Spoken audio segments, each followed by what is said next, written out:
Have you ever felt like something in you knows exactly why you're struggling, yet your doctors just don't speak its language yet? My guest today, mind body medicine practitioner Alisha Kapani, shares how tuning into that hidden wisdom finally moved her out of the years of depression when nothing else worked. Let's get started.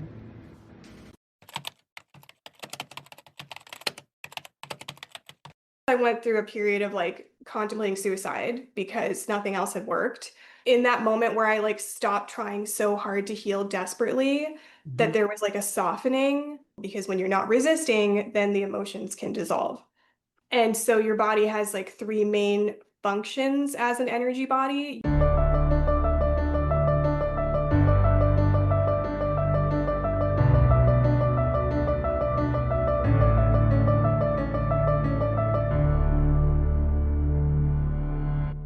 This is From Wounds to Wisdom with Barbie Moreno. Real talk, deep healing, and stories that turn pain into power. Let's dive in. Hey, Alicia, thanks for coming on. Thanks for having me.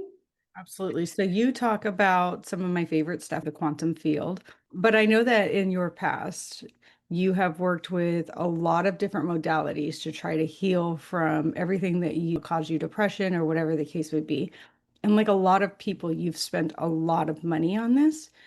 I know I was one of those people too, just searching for like what could help me. Like nothing seemed to work. Where it started, and then like how you've kind of found something that actually works for you. So it started when I was 22. It was like my last semester of university. I didn't understand what was happening for the first year. Like I thought that I just felt down because I was graduating. And so I thought, oh, maybe I don't feel like I have purpose in my life anymore. I'm not working towards something. I already have a job lined up.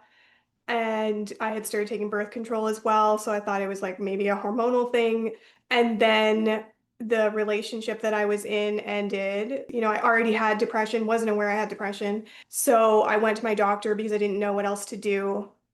And of course, what they do is just put you on medication, right? And then they're like, oh, go see your psychiatrist and do cognitive behavioral therapy and you'll be fine.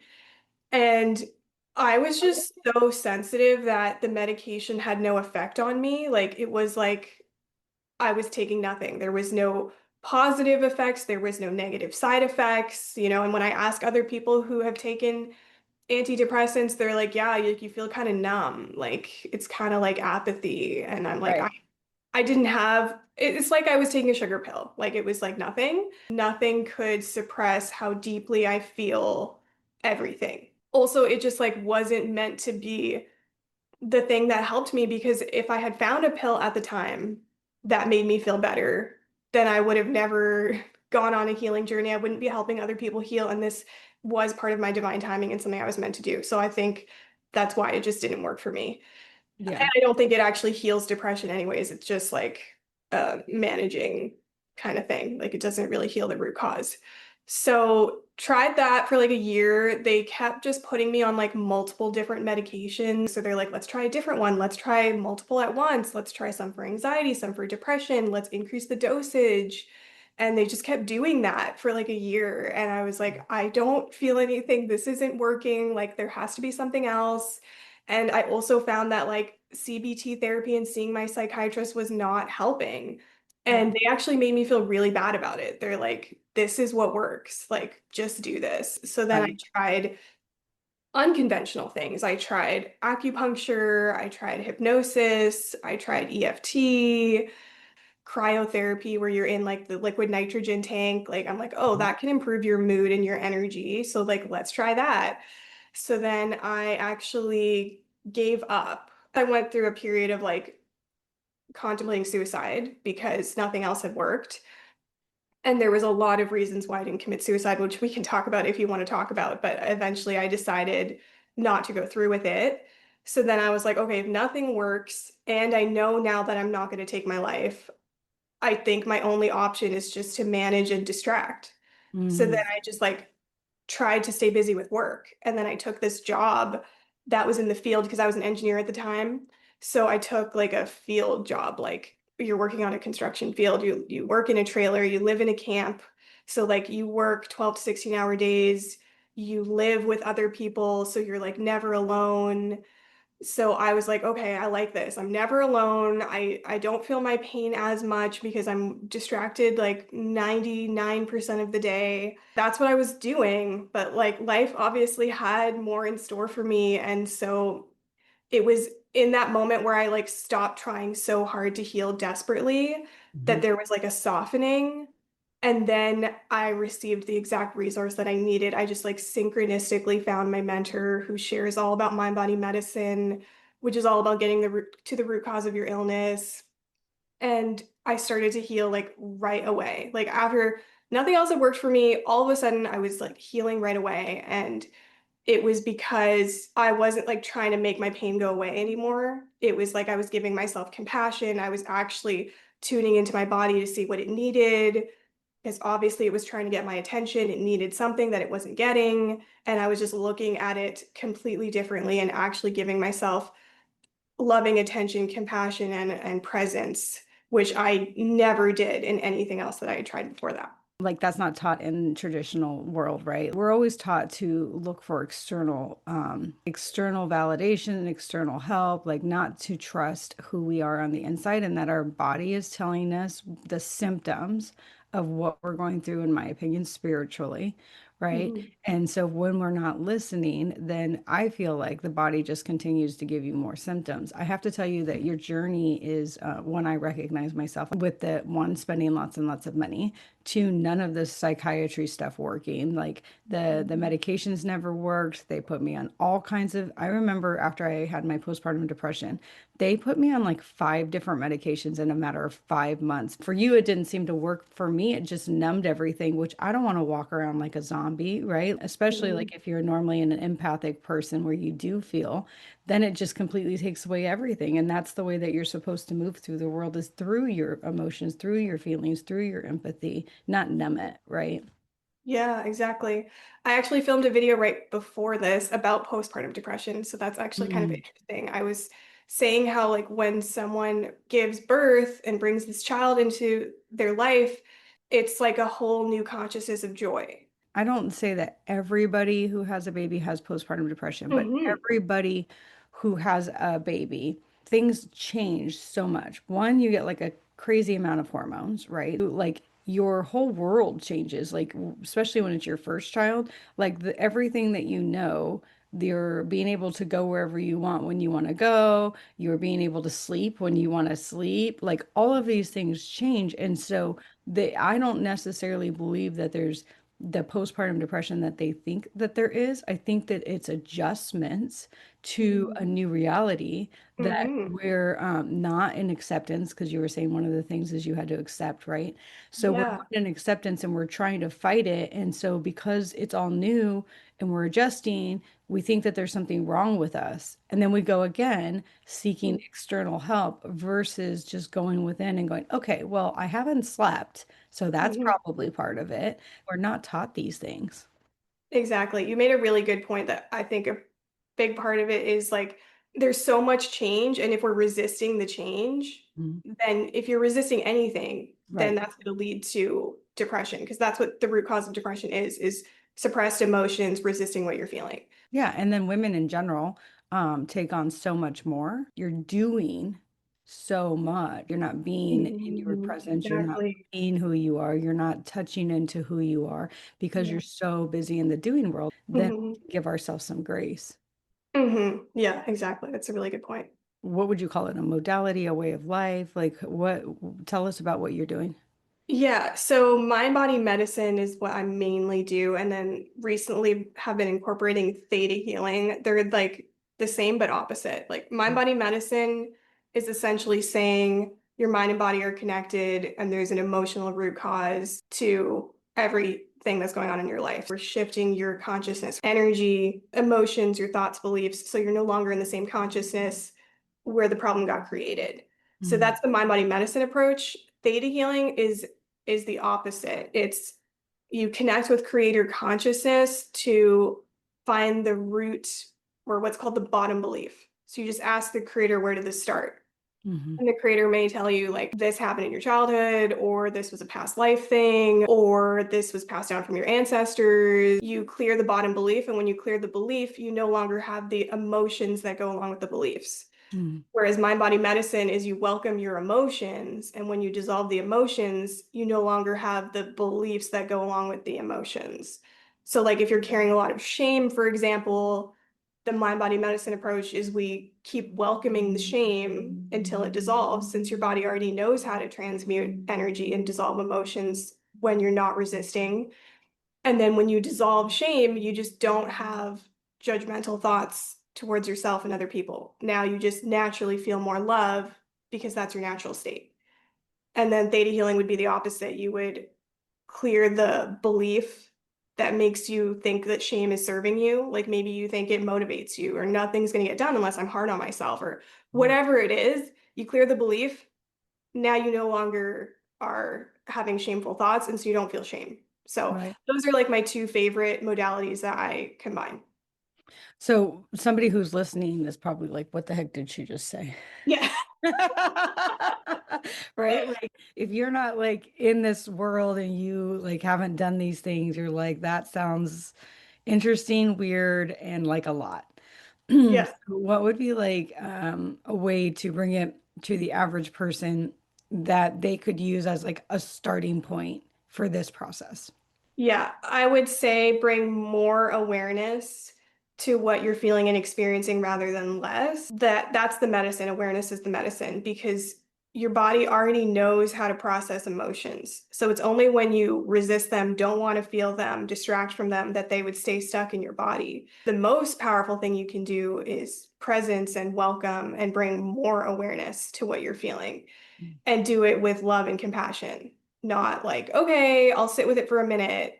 And if it doesn't go away, I'm not doing it ever again. It doesn't work. It's like I'm giving myself unconditional love. My body's in pain. It needs compassion. There's lots of different ways you can bring more awareness to what you're feeling. Like, I don't have to do these things anymore, but when I first started, like just even rating how I feel on a scale of 1 to 10, or just being like, do I feel expanded right now? Do I feel contracted right now? Or if I'm feeling really dense, just rate that dense feeling. Like if I'm feeling super sad right now, is it like 10 out of 10 sadness? Or is it like not that sad and it's like a 1? And just rating it, because that 10 seconds that it took you to actually tune in and be like, okay, I guess it's kind of like a 7 out of 10, like how sad I feel right now. That was 10 seconds that you weren't resisting your pain. You Mhm. weren't trying to make it go away. You weren't making it wrong. And so that's why it's so powerful, because when you're not resisting, then the emotions can dissolve. So that's what I would say to someone. Like, there's no threat in feeling what you're already feeling, because a lot of people are like, I don't want to wallow in it though. So I Mhm. should just be being positive. Right. And that's not helping you dissolve any emotions. That's why we talk about positive affirmations don't work because if you don't believe it, it doesn't matter. But I want to explain the contraction and the expansion Mhm. for people. So Mhm. to make it simple to understand, expansion is when you feel good about it, right? And contraction is things that are the opposite. Contractions are things that make you feel bad or heavy, or like when you were saying dense, like you just feel like exhausted and that you're overwhelmed and that you're not aligned with who you are. And maybe you don't know that you're not aligned with who you are, but you know you just simply don't feel good, right? Mhm. And these are the times like when we sleep to avoid, we eat to avoid, we work to avoid. These are the times when we're contracted, not expanded, right? Expanded Mhm. would be more like you're doing the things that you enjoy. Like you wake up and you're excited for your day. Like you're not like you don't look at your phone and you're like, oh my God, I have like 15 things to do today and I hate every single one of them. And then I find that people have found a hard time with even recognizing their emotions because they have been in that state for so long they don't even realize when they're doing stuff that is causing them this discomfort or this contraction. So, Mhm. what would be, in your opinion, like a key thing to like recognize? So, for example, I have a partner in my life, and the way that they speak to me really triggers me, and then I can feel it in my body. Like I start getting upset, like all of Mhm. these different things. What would I do to bring awareness to the fact that that's triggering me? You explained it really well. When you're triggered, you will feel it in your body. Otherwise, you're not triggered. So immediately I bring awareness to, where do I feel it in my body? Hmm. Now that I've been doing it for so long, I would say 99% of the time I feel my emotions in usually the same place, which is like my stomach area. But depending on the emotion, you might feel it in your heart if it's like grief or, like it's like someone passed away, like you might actually feel that more in your heart than you do in your stomach. But if you're like giving your power away, you're going to feel that in your solar plexus. Just bring awareness to where you feel it in your body, because if you're triggered, you will feel a physical sensation or discomfort somewhere. And Yeah. then you can even ask yourself questions about the feeling, like, does it have a size? In my stomach, is it taking up like my entire stomach, or is it like this little like rock in my stomach that feels like super heavy? Or does it feel kind of like a fluttering? Like if I'm like feeling anxious, that's more of a fluttery feeling. It's not a rock in my stomach feeling, like each one feels a little bit different. So I'll ask like, what's the size, texture, color, temperature? If you're just getting started, those questions can help. The fact that while you're tuning in to be like, okay, it feels like a black, dark ball in my stomach, like that was again 10 seconds that you didn't resist what you're feeling. So, And you were aware of it. It's funny, people ignore when kids say, like, I have a tummy ache. And yeah. that's a kid's way, oftentimes, unless they're actually sick, right? But most of them say, like, I have a tummy ache. It's Mhm. their body's way of saying like something's off. Even if it's like, I have a tummy ache, I don't want to go to school. Well, maybe they don't Mhm. want to go to school because the teacher tells them that they're not, good enough or smart enough, or there's a bully at school or whatever. And kids naturally notice like their bodies telling Mhm. them, but they don't know how to say it in words, right? Like, I don't want to, my tummy hurts because there's a bully at school. Yeah. I actually think that kids have more access to their wisdom than most adults because it hasn't been trained out of them yet. Mhm. I mean, as they continue to like go to school and be programmed, it probably will be programmed out of them, but they're not taught that right away unless they're born with these beliefs and they were already passed down to them.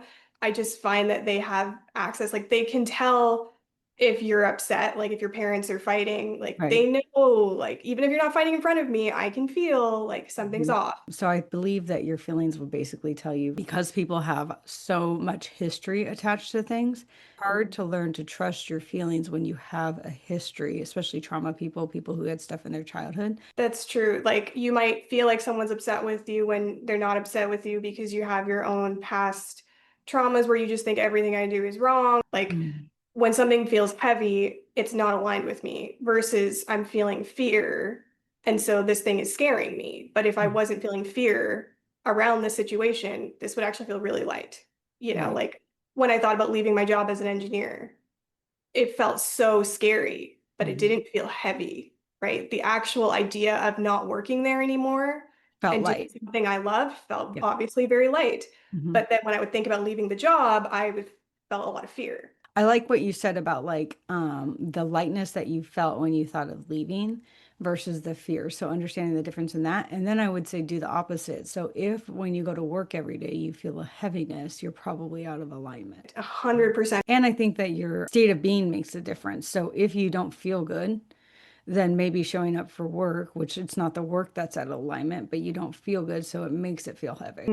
Yeah, it could be the way you're looking at that thing and how you think it needs to get done, which just means that there is an easier way to do this, that you don't currently have those beliefs in that programming. And is that why, in your opinion, that therapy oftentimes doesn't work? Sometimes there's some amazing therapists, but because they don't actually touch into these things, they go back into like, let's talk about the symptoms versus like belief or the root cause. I think one of the biggest things is how much the person is talking in the Hmm. session and not in their body, right? So, yeah, you could ask them questions like, how did that make you feel? But are they really tuning into their body when they answer that question? Right. You don't know, right? So Right. that's why I try in my sessions, like, there is very little talking. I, first of all, don't even need to hear a lot about the person's story to feel the energy. So I don't need you to go, into the story. And sometimes when they go into the story, they're anchoring the story as this is truth. So like the less you say the story, sometimes the better, right? Unless you say the story to bring up the emotions and then you welcome the emotions. But like if you're just talking about the story, like we are not getting into the body and we're not dissolving emotions. Right. So I think, yeah, way too much talking, not enough time in the body. I think a lot of times therapists, like, they're not bringing in the energy piece, Hmm. right? a lot of the times will be like, oh, this has nothing to do with you. Like, this is their problem. Trying to get the person to change their thoughts when they haven't actually dissolved that energy from their body about like, well, why is it my first assumption to think that I did something wrong? Like that Hmm. has to be cleared. Otherwise, it's just managing. If every time this happens, I just have to convince myself it has nothing to do with me, I Right. haven't evolved anything, and that's just managing. And so I think they're missing the piece of energy that, like, if someone's showing up in your reality and triggering you, they're a reflection of you. They are probably carrying the same energy as you, or they showed up in your life to make you heal this thing and show you what needs to be healed. Gives me goosebumps when you say that. I would imagine that that's why CBT didn't work for you. Exactly. I was not feeling my emotions. They were Hmm. just like, just look at this differently. So if a guy made me feel unwanted, for example, they would have me shift my thoughts to like, oh, well, it's their loss kind of thing. Hmm. Like you obviously have value and like, just think about everything that you have to provide and like, just switch it. Like they don't see your value or whatever. But like there's a deep wound there that these guys are hitting on, like from my dad leaving and like my ancestral stuff and everything my mom did, just letting my dad cheat on her and all this kind of stuff just to like have his financial support. Like there is nothing that would trigger me more than a guy making me feel unwanted. And like Hmm. me just shifting my thoughts over and over was not healing the root that was there. Like I just kept attracting guy after guy that made me feel that way. And that wasn't going to change until I healed the root cause of it. So I just didn't find it helpful. I love the way that you explained all of that. I think that that's relatable for people. We're all almost always in our head. So we like to Mhm. process things in our head, even though we need to process it in our body. But give, Mhm. can you give somebody who's like, what the hell is all this energy stuff? What is it? So your body is primarily vibration and energy. So like if you were to break down your body into the smallest subatomic particles, you're more than 99.9% empty space and only less than 0.01% physical matter. So you can already see that you're primarily energy or like vibration or empty space, however you want to put it. So you're not as physical as you think you are. You're actually more energy than physical. And you can measure that your body's actually electromagnetic. So you have like a torus field. It looks like this. You can Like a measure donut around each side. Yeah, it's like a donut yeah. for people who can't see. Yeah. Oh yes, the strongest field is coming from your heart, and then second strongest is from your head. But essentially, you're constantly emitting a signal that you can measure. Your body's electromagnetic. And so your body has like three main functions as an energy body. You're a transmitter, so you're constantly giving off a frequency, an energy, a vibration. You're a receptor, so you can constantly feel other people's energy, frequency, vibration.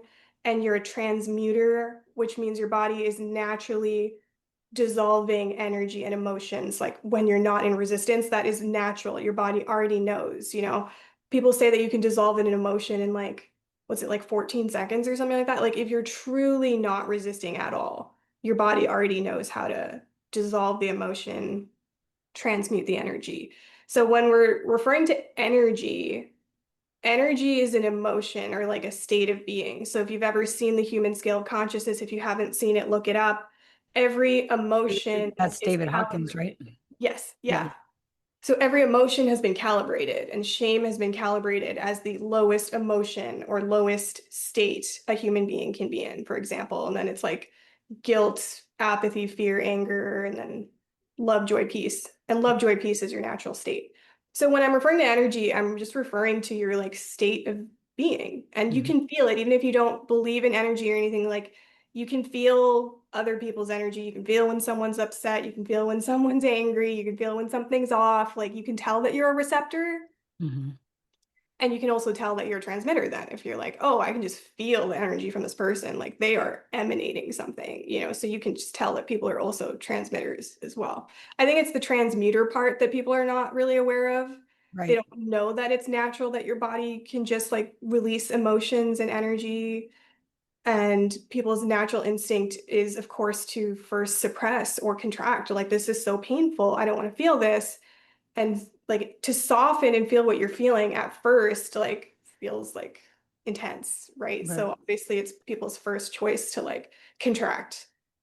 and like I don't want to feel this, and like let's try to just keep busy or distract so I don't feel this. Or numb it.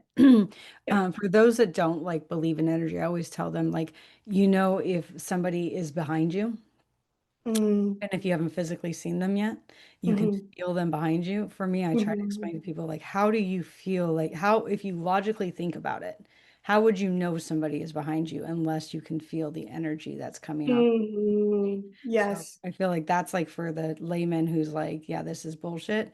Think of it that way because we have all experienced that time when you know somebody's behind you. You're walking, somebody Mhm. approaching you, you're Or someone's looking at you and you're yeah, just like, I know someone's looking at me. Yeah. mhm, exactly. So how does somebody work with you if they find like this is in alignment with them? What shows up in my world is always like women between 35 and 55, right? So do you Mhm. have like set like a set type of person who you find, not that you can't work with other people, but that you find come to you? And then how do they work with you? Yeah, mostly people come to me, they're mostly women. Obviously, I've worked with men too, and they usually are older than me. Mhm. And it's usually people that have had some sort of chronic mental or physical illness for a really long time, and they've just been trying everything and nothing's working. Oh, I have an autoimmune disease, there is no cure, so I'm not even going to try. Or like someone who went through what you and I went through, where like they did try, but like nothing was working. And it's because they weren't listening to their body's wisdom. So those are the type of people I attract. And as for how they can work with me, you could work with me privately, but I recently created a membership program where people can work with me in a group setting so they get more access to me for a cheaper cost. And I find that people actually heal faster in group settings. A lot of reasons because of the mirror neuron effect, and also because like we have compassion for each other, we're holding space for each other. So if you're not having compassion for your emotions, but then you post what you're going through in the group, and then other people are holding space for your emotions, now you're getting what you actually need.